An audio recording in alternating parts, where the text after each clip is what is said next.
तुम्ही कधी असा विचार केलाय का की आपण खरंच स्ट्रॉंग आहोत का, की फक्त इतरांना दाखवण्याचा दिखावा करत आहोत?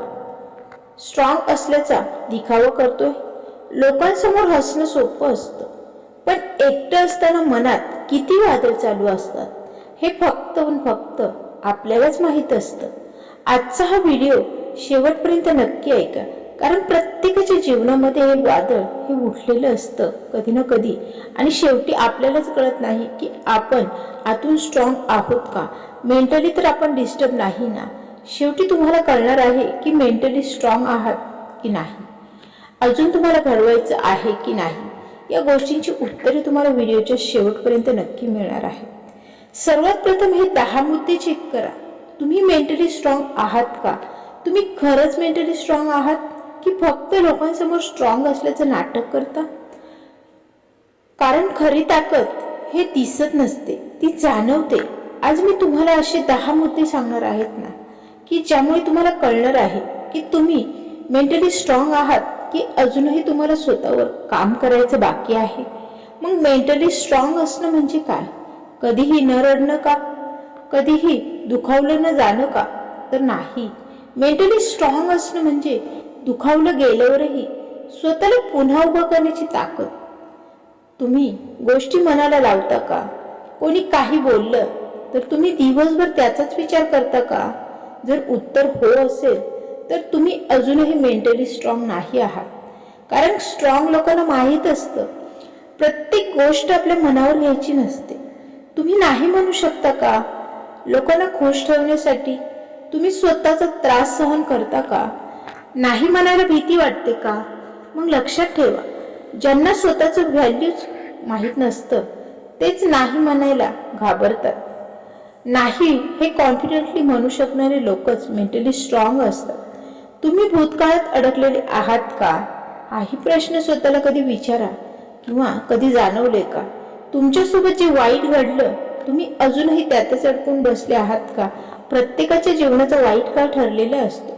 मेंटली स्ट्रॉंग लोक भूतकाळ विसरत नाहीत, पण त्यात अडकूनही पडत नाहीत. तुम्ही एकटे राहू शकता का? एकटे असताना तुम्हाला स्वतःची कंपनी आवडते का? की लगेच कोणीतरी हवं असतं? पण लक्षात ठेवा, जो स्वतःसोबतच आनंदी राहू शकतो ना, तोच खरा स्ट्रॉंग असतो. तुम्ही क्रिटिसिझम हँडल करू शकता का? कोणी तुमच्यावर टीका केली तर तुम्ही लगेच दुखावता का? रिॲक्ट होता का? स्ट्रॉंग लोक टीका ऐकतात, पण त्यातून स्वतःला सुधारतात, इतरांच्या नादी लागत नाही. तुम्ही स्वतःवर विश्वास ठेवता का?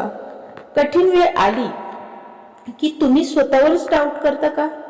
मेंटली स्ट्रॉंग लोकांना हे माहीत असतं, सगळं चुकीचं झालं तरी मी स्वतःला पुन्हा उभं करू शकतो. माझ्यामध्ये ती ताकद आहे. सत्य हेच तर आहे, कोणीही जन्मतः स्ट्रॉंग नसतं. जीवन आपल्याला घडवतं, तोडतं, तेव्हा आपण घडतो, आणि आपण मात्र स्वतःला घडवण्याची ताकद निर्माण करतो. प्रत्येक वेदना, प्रत्येक अपयश आणि प्रत्येक धोका आपल्याला मजबूत बनवत असतो. आज स्वतःला एक प्रश्न विचारा ना, मी पळतोय का की सामना करतोय? जर तुम्ही सामना करत असाल तर तुम्ही आधीच स्ट्रॉंग आहात, आणि जर नाही तर मात्र आजपासून सुरुवात करा. स्वतःला कमजोर ठेवू नका, कारण स्ट्रॉंग बनणं ही सवय आहे आणि ती लावणं खूप गरजेचं आहे. म्हणून ती आजपासूनच स्वतःला लावा. तुम्ही प्रत्येक गोष्ट मनाला लावत नाही. लोक काय बोलतात हे तुम्ही कंट्रोल करू शकत नाही, पण ते तुम्हाला मनाला लावायची की नाही हे तुमच्या हातात आहे ना. तुम्ही एकटं राहायला घाबरत नाही. मेंटली स्ट्रॉंग लोकांना क्लाउडची गरज नसते, त्यांना स्वतःची कंपनी आवडते. तिसरं म्हणजे तुम्ही नाही म्हणायला शिकला आहात का? सगळ्यांना खुश ठेवताना स्वतःला हरवणं म्हणजे वीकनेस आहे. तुम्ही पास्ट म्हणजे अडकत नाहीत, हाही महत्वाचा मुद्दा आहे. जे झालं ते बदलता येत नाही, पण त्यातून काय शिकायचं हे मात्र आपल्या हातात असतं. तुम्ही कंपॅरिझन करत नाही. दुसऱ्यांच्या आयुष्याशी कंपेअर करून कोणीच आनंदी झालं नाही आणि होतही नाही. तुम्ही फेल्युअरला घाबरता का? फेल्युअर म्हणजे एंड नाही, तो नेक्स्ट लेवलचा बिगिनिंग असतो. तुम्ही इमोशन्स कंट्रोल करता का? मेंटली स्ट्रॉंग लोक इमोशन्सलेस नसतात, ते इमोशन्सचे गुलाम नसतात. पुढचा 8वा प्रभावी म्हणजे तुम्ही स्वतःची व्हॅल्यू ओळखता. जिथे रिस्पेक्ट नाही तिथे थांबणं म्हणजे सेल्फ रिस्पेक्ट गमावणं आहे. 9वा मुद्दा म्हणजे तुम्ही लोकांच्या ओपिनियनवर जगत नाही. लोकांचं काम आहे बोलणं, तुमचं काम आहे पुढे जाणं. 10वा प्रभावी मुद्दा म्हणजे तुम्ही स्वतःवर विश्वास ठेवता. सगळे सोडून गेले तरी जर तुम्ही स्वतःसोबत उभे राहिलात ना तर तुम्ही कधीच हारत नाही. तुम्ही मेंटली स्ट्रॉंग आहात का? तुम्ही स्वतःला वेळ देता. Self handling. मेंटली स्ट्रॉंग लोक फक्त जगाला वेळ देत नाही, ते स्वतःलाही वेळ देतात. कारण जखम ही बाहेरची असो किंवा आतली, भरून काढण्यासाठी त्यासाठी वेळ हा पुरेसा द्यावाच लागतो. स्वतःशी बोलणं, स्वतःला समजून घेणं हीच तर मनाशी जोडली जाणारी ताकद आहे.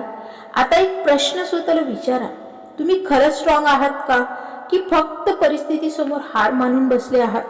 कारण शांत राहणं म्हणजे स्ट्रॉंग असणं नाही, तर योग्य वेळी स्वतःसाठी उभं राहणं ही खरी ताकद आहे. कनेक्शन वाढवण्यासाठी कधी कधी आपण हसत असतो पण आतून पूर्णपणे तुटलेलं असतं. पेन रिॲलिटीची जाणीव होणं गरजेचं असतं. लोकांना फक्त तुमचं हसू दिसतं पण त्या हसण्यामागचं दुःख कोणीही पाहत नाही किंवा जाणून घेण्याचा प्रयत्नही करत नाही.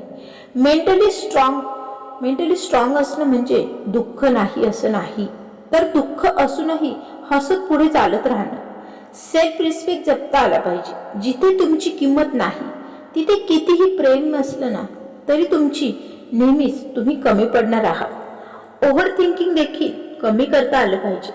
जास्त विचार करणं ही सवय नाही, ती आतल्या वेदनेची सवय असते. एक्सपेक्टेशन कमी करा. आपण ज्या लोकांकडून खूप अपेक्षा करतो ना तेच लोक कधीतरी आपल्याला सर्वात जास्त दुखवतात.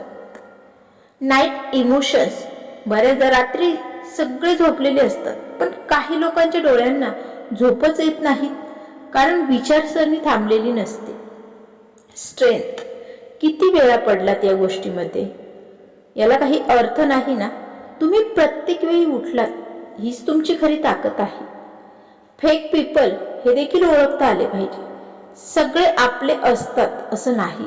जोपर्यंत त्यांना तुमची गरज असते ना तोपर्यंतच ते तुमच्यासोबत असतात. ग्रोथ. जखमच आपल्याला अनेक गोष्टी शिकवते, त्यातून आपण घडतो. कोण आपलं आणि कोण फक्त नावाचं. आणि एक गोष्ट लक्षात ठेवा, तुमच्यासारखं स्ट्रॉंग हे दुसरं कोणीच नाही हे स्वतःला आधी माहीत असायला हवं. फक्त तुम्ही स्वतःला ओळखणं गरजेचं असतं. तुम्ही स्वतःला ओळखलं नाहीत म्हणून या प्रसंगानं तुम्ही फेस करत आहात. घरच्यांसाठी आपण स्ट्रॉंग राहतो पण कधी स्वतःसाठी स्ट्रॉंग राहण्याचा विचार केलात का? जीवन बदलण्यासाठी परिस्थिती बदलण्याची गरज नसते, मन बदलण्याची गरज असते. तुम्ही हारले नाही, तुम्ही अजूनही जिंकायचे बाकी आहात. कधी कधी आपण लोकांसाठी इतकं काही करतो ना पण शेवटी आपल्याला कोणीही समजून घेत नाही. तेव्हा मात्र रडू येतं, मन तुटतं आणि वाटतं मीच चुकीचं आहे का? पण नाही, तुम्ही चुकीचे नाही, तुम्ही फक्त खूप चांगले आहात. म्हणून आजपासून एक निर्णय स्वतःसाठी घ्या. लोक काय म्हणतील हे सोडून द्या, स्वतःसाठी जगायला शिका. जिथे रिस्पेक्ट नाही तिथे जाणं बंद करा. कारण तुमची व्हॅल्यू ही तुम्ही स्वतः ठरवता, लोक नाही. मेंटली स्ट्रॉंग होणं म्हणजे कधीच पडू नये असं नाही, तर पडल्यानंतरही हसत पुन्हा उभं राहणं हेच खरं आयुष्याची खरी स्ट्रेंथ आहे. जीवनात अडचणी येणारच पण त्या अडचणींपेक्षा तुमचं माइंडसेट हे मोठं असलं पाहिजे. एक दिवस असा नक्की येईल जेव्हा लोक तुम्हाला पाहून म्हणतील ही व्यक्ती खूप स्ट्रॉंग आहे, हिच्या जीवनात खूप सारी वादळ आली पण तिने ती उडून लावली. पण त्यांना कधीच असं कळणार नाही की त्या स्ट्रेंथ मागे, त्या स्ट्रॉंगपणा मागे तुम्ही किती स्ट्रगल झेललेलं आहे ते. तर आजपासून स्वतःला वीक समजणं सर्वप्रथम बंद करा आणि कमेंट बॉक्समध्ये नक्की लिहा की आय एम मेंटली स्ट्रॉंग. किंवा मग असंही म्हणू शकता आय विल बी स्ट्रॉंग. आणि अशाच लाईफ बदलणाऱ्या विचारांसाठी थॉट्सच्या चॅनलला सबस्क्राईब नक्की करा. कारण इथे फक्त शब्द बोलले जात नाही, व्हिडिओ बनवले जात नाही, तर स्वतःला बदलण्यासाठीच्या भावना निर्माण केल्या जातात आणि त्या भावना अगदी मनापासून आलेल्या असतात. त्यासाठी व्हिडिओ आवडला असेल तर व्हिडिओला एक लाईक करा, चॅनलला नवीन असाल तर चॅनलला सबस्क्राईब देखील करा. पुन्हाच अशा नवीन सकारात्मक विचारांना घेऊन लवकरच तुमच्यासोबत जोडली जाईल. तोपर्यंत धन्यवाद.